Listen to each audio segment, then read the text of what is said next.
जय हिंद। नमस्कार साथियों, आप सभी लोगों का मोस्ट वेलकम है आज के इस नए क्लास में। साथियों, आज के इस क्लास में हम सभी लोग पढ़ने वाले हैं एसएससी एमटीएस के एग्ज़ाम के लिए मोस्ट इम्पॉर्टेंट क्वेश्चन को, जो कि आपके एसएससी एमटीएस के एग्ज़ाम के लिए काफ़ी इम्पोर्टेंट है। तो आप सभी लोग जो इस क्लास को बिल्कुल अच्छी तरीके से लास्ट तक देखिएगा, जिससे कि आप जो इन सभी क्वेश्चन को अच्छे से याद कर पाएंगे और आप सभी लोग अपने एग्जाम में सभी क्वेश्चन को आसानी तरीके से जो है बना भी पाएंगे। तो चलिए फिर क्लास को स्टार्ट करते हैं। उनसे पहले यदि आप इस चैनल पर पहली बार जुड़े हैं तो आप इस चैनल को जो है सब्सक्राइब कर लीजिए और सब्सक्राइब करके आप ऑल नोटिफिकेशन को जरूर ऑल पे दबा लीजिए, जिससे कि जब भी क्लास स्टार्ट हो सबसे पहले क्लास का नोटिफिकेशन आपके पास पहुंच सके। तो आप इस चैनल को सब्सक्राइब कर लीजिए और सब्सक्राइब करके आप इस क्लास को जो है लाइक जरूर कर लीजिएगा। तो चलिए क्लास को स्टार्ट करते हैं। और यहाँ पे देखिए पहला क्वेश्चन क्या है। पहला क्वेश्चन है कि कंचनजंगा पर्वत किस राज्य में स्थित है। दोस्तों, हर एक क्वेश्चन आपको इंपॉर्टेंट और सिलेक्टेड क्वेश्चन लिए गए हैं, जो आपके पेपर में 100% ये सभी प्रश्न छपेंगे। आप अच्छे से इन क्वेश्चन को अपने याद कर लीजिएगा माइंड में, और बिल्कुल आप लोग एग्जाम में जाने से पहले इनको अच्छे से याद करके ही जाइएगा। बताइए कि कंचनजंगा पर्वत किस राज्य में स्थित है। तो कंचनजंगा पर्वत आप लोग याद रखिएगा सिक्किम राज्य में है। ऑप्शन सी इस क्वेश्चन का सही जवाब होगा। आगे देखिएगा, आपका क्वेश्चन है कि भारत का सबसे लंबा राष्ट्रीय राजमार्ग कौन सा है। बताइए कि भारत का सबसे लंबा राष्ट्रीय राजमार्ग कौन सा है। तो आप सभी लोग याद रखिएगा, भारत का सबसे लंबा राष्ट्रीय राजमार्ग है NH44। ऑप्शन यहाँ पे आपका बी जो इस क्वेश्चन का सही जवाब है NH44 है। अगला क्वेश्चन आपका आता है, क्वेश्चन है योजना आयोग की स्थापना कब हुई थी। चलिए साथियों, आंसर लगाइएगा आप लोग। योजना आयोग की स्थापना जो है ना कब हुई थी। तो योजना आयोग की स्थापना की गई थी आपके 1950 में। ऑप्शन एक कीजिएगा सही जवाब 1950 में। अगला क्वेश्चन आता है कि किस मंदिर को ब्लैक पगोडा कहा जाता है। बताइए आप लोग कि किस मंदिर को ब्लैक पगोडा कहा जाता है। तो ये कहे जाते हैं कोणार्क के सूर्य मंदिर को। ऑप्शन यहाँ पे आप लोग सी कीजिएगा सही जवाब कोणार्क के सूर्य मंदिर। अगला क्वेश्चन है कि संविधान सभा के स्थायी अध्यक्ष कौन थे। बताइए कि संविधान सभा के स्थायी अध्यक्ष पूछा है आपसे, तो आंसर लगाइएगा डॉक्टर राजेंद्र प्रसाद जो है ये संविधान सभा के स्थायी अध्यक्ष थे। आप सभी लोग याद रखेंगे। अगला क्वेश्चन है कि भारत का राष्ट्रीय पशु कौन है। बताइए आप लोग, भारत का राष्ट्रीय पशु कौन है। तो याद रखिएगा, भारत का राष्ट्रीय पशु आपके बाघ हो जाएंगे। ऑप्शन यहाँ पे आप लोग का बी सही जवाब है, बाघ हो जाएंगे। अगला क्वेश्चन आपका आता है कि जय जवान जय किसान का नारा किसने दिया था। दोस्तों, आप अच्छे से इनको याद कीजिए, हर एक क्वेश्चन इंपॉर्टेंट और जो है गेसिंग किया गया क्वेश्चन है, जो आपके पेपर में बिल्कुल छपेंगे। अच्छे से आप इनको याद करके अपने पेपर में जाइएगा। बताइए कि जय जवान जय किसान का नारा किसने दिया था। तो जय जवान जय किसान का नारा दिए गए थे आपके लाल बहादुर शास्त्री के द्वारा। ऑप्शन बी सही जवाब हो जाएंगे। अगला क्वेश्चन है आप लोग का कि भारत का पहला उपग्रह कौन सा था। बताइए भारत का पहला उपग्रह कौन सा था। तो लगा दीजिएगा आंसर, आर्यभट्ट जो है ये भारत का पहला उपग्रह था आपका, याद रखेंगे इसको। अगला क्वेश्चन आता है कि संसद के दोनों सदनों की संयुक्त बैठक की अध्यक्षता कौन करता है। तो संसद के दोनों संयुक्त बैठक की अध्यक्षता जो है ये आपके लोकसभा अध्यक्ष के द्वारा की जाती है। ऑप्शन एक कीजिएगा सही जवाब, लोकसभा अध्यक्ष के द्वारा। अगला क्वेश्चन आता है हरियाणा की राजधानी क्या है। बताइए सभी लोग कि what is the capital of Haryana. तो हरियाणा की जो कैपिटल है ये क्या हो जाएंगे। तो चंडीगढ़। आप लोगों को पता होगा कि कैपिटल उनका चंडीगढ़ है। दोस्तों, हिंदी और इंग्लिश मीडियम आप लोग का है, क्योंकि आप लोग का कमेंट रहता है कि हिंदी और इंग्लिश मीडियम दोनों क्वेश्चन आइएगा सर, ठीक है। चलिए आगे आपका क्वेश्चन है कि कौन सा विटामिन धूप से प्राप्त होता है। दोस्तों, आप लोगों की भी फर्ज क्या बनता है कि क्लास को जितना हो सके उतना आप लोग लाइक कीजिए। ज़्यादा से ज़्यादा आप लोग क्लास को लाइक कर लीजिए, और चैनल पे जो भी साथी जुड़े हैं नए, आप लोग चैनल को सब्सक्राइब करके ऑल नोटिफिकेशन को दबाकर जुड़े रहिएगा आप लोग। कि कौन सा विटामिन है जो कि धूप से प्राप्त होता है, यानी कि हमें सूर्य से प्राप्त होता है। तो विटामिन डी जो हमें सूर्य से प्राप्त होता है। आगे क्वेश्चन है कि द्रविड़ शैली किससे संबंधित है। बताइए द्रविड़ शैली जो ये किससे संबंधित है। तो द्रविड़ शैली हो जाएंगे मंदिर वास्तुकला से। ऑप्शन यहाँ पे आप लोग बी कीजिएगा सही जवाब, मंदिर वास्तुकला से। साथियों, बिल्कुल हम सभी लोग फास्ट तरीके से क्लास करेंगे, क्योंकि समय बहुत कम बचा है एग्जाम का, इसलिए ज़्यादा क्वेश्चन करेंगे कम समय में, ठीक है। क्वेश्चन है कि पहला लोकसभा चुनाव जो है कब हुआ था।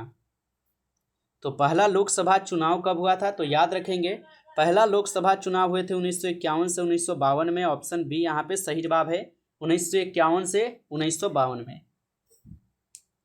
चलिए आगे देखिएगा, क्वेश्चन आता है कि भाभा परमाणु अनुसंधान केंद्र कहाँ स्थित है।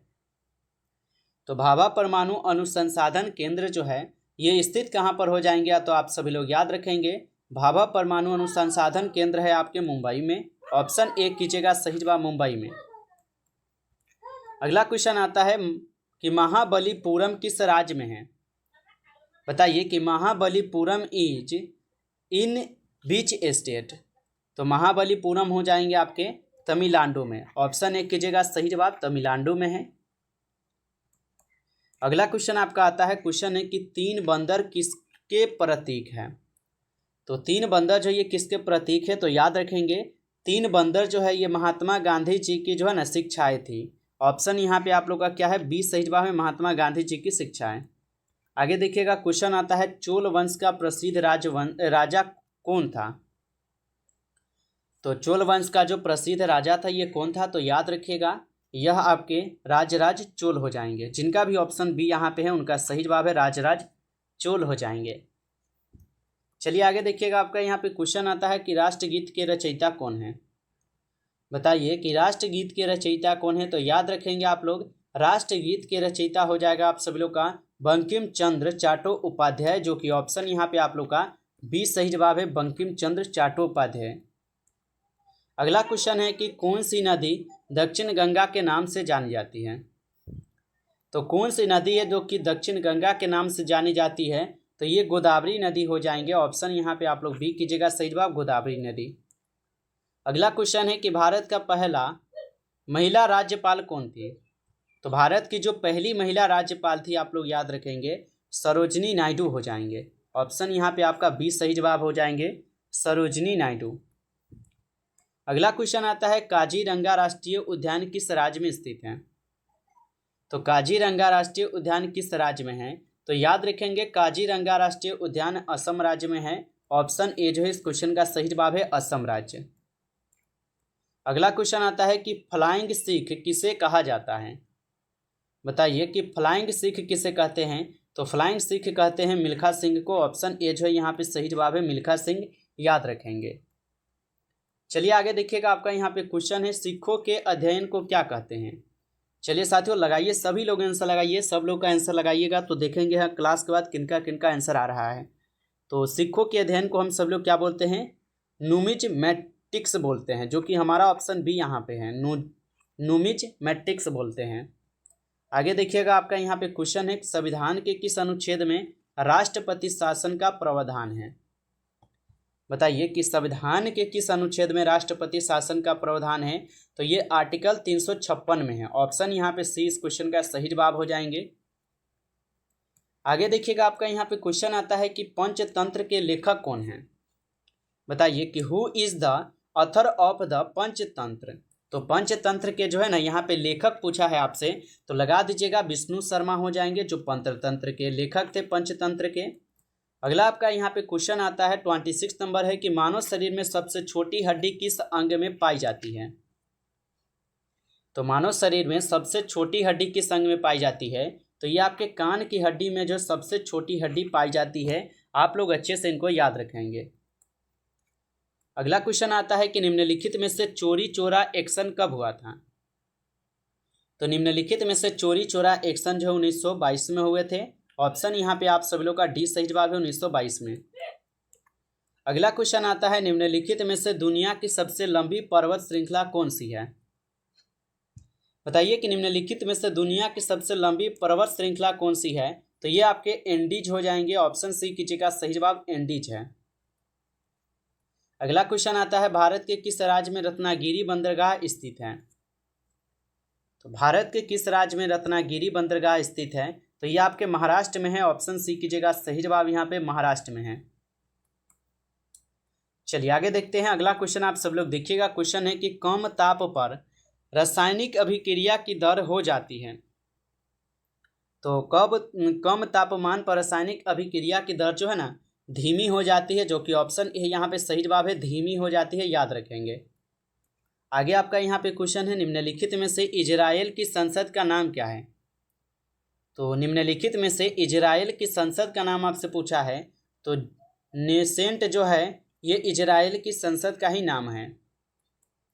आगे आपका यहाँ पे क्वेश्चन आता है, नवजात शिशु के शरीर में सबसे अधिक सक्रिय ग्रंथि कौन सी होती है? तो नवजात शिशु के शरीर में सबसे अधिक सक्रिय ग्रंथि कौन सी होती है? तो थाइमस हो जाएंगे। ऑप्शन ए कीजिएगा सही जवाब थाइमस।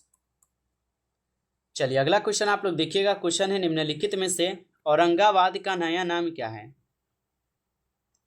तो निम्नलिखित में से औरंगाबाद का जो नया नाम है ये छत्रपति संभाजी नगर हो जाएंगे। ऑप्शन ए कीजिएगा सही जवाब यहाँ पे।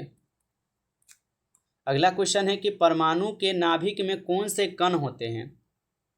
बताइए, परमाणु के नाभिक में कौन से कण होते हैं? तो परमाणु के नाभिक में जो है यहाँ पर हो जाएंगे आपके प्रोटॉन और न्यूट्रॉन, ये दोनों कण पाए जाते हैं, इसलिए ऑप्शन सी सही जवाब हो जाएंगे दोनों।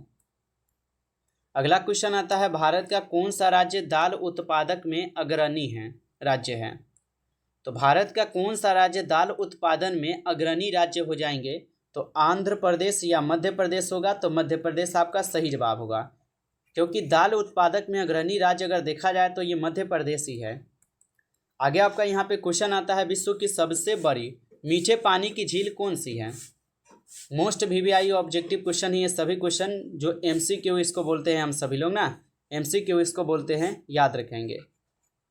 अरे भाई कलम से भी लिखने में दिक्कत है। विश्व की सबसे बड़ी मीठे पानी की झील कौन सी है? तो आप सभी लोग याद रखेंगे, ये सुपीरियन झील हो जाएंगे। आगे देखिएगा, क्वेश्चन है, निम्नलिखित में से भारत का 22वां राज्य कौन सा बना था? तो 22वां राज्य आपसे पूछा है, तो सिक्किम राज्य हमको पता है कि 22वां राज्य ये बना था, इसलिए ऑप्शन बी सही जवाब है। अगला क्वेश्चन है कि निम्नलिखित में से नींबू में कौन सा अम्ल पाया जाता है? चलिए बताइए कि नींबू में कौन सा अम्ल पाए जाते हैं? तो नींबू में जो है यहाँ पे सिट्रिक अम्ल पाए जाते हैं। ऑप्शन ए कीजिएगा सही जवाब सिट्रिक अम्ल। अगला क्वेश्चन आता है, मानव शरीर में पायरिया रोग किससे संबंधित है? तो मानव शरीर में पायरिया रोग जो है ये किससे संबंधित है? तो ये आपके मसूरों से संबंधित है। ऑप्शन सी सही जवाब है, मसूरों से। अगला क्वेश्चन है कि झूम खेती भारत के किस क्षेत्र में की जाती है? बताइए कि झूम खेती भारत के किस क्षेत्र में की जाती है? तो झूम खेती की जाती है पूर्वी क्षेत्र में। ऑप्शन ए कीजिएगा सही जवाब, पूर्वी क्षेत्र में होती है। नमस्कार साथियों, इस क्लास में जो है कुल 40 क्वेश्चन थे, जो काफ़ी इंपॉर्टेंट और सेलेक्टेड क्वेश्चन लिए गए थे। ये सभी क्वेश्चन आपके एग्जाम के लिए। यदि आपको क्लास अच्छा लगा है तो आप इस क्लास को जो है ज़्यादा से ज़्यादा एक बार लाइक कर लीजिए, और चैनल पे पहली बार यदि आप जुड़े हैं तो आप इस चैनल को सब्सक्राइब करके और नोटिफिकेशन को आप ज़रूर ऑल पे दबा लेंगे, जिससे कि जब भी क्लास स्टार्ट हो सबसे पहले क्लास का नोटिफिकेशन आपके पास पहुँच सके। तो आप जो इस चैनल को भी सब्सक्राइब कर लीजिएगा। चलिए फिर मिलते हैं नए टॉपिक के साथ नेक्स्ट क्लास में। तब तक के लिए जय हिंद, जय भारत।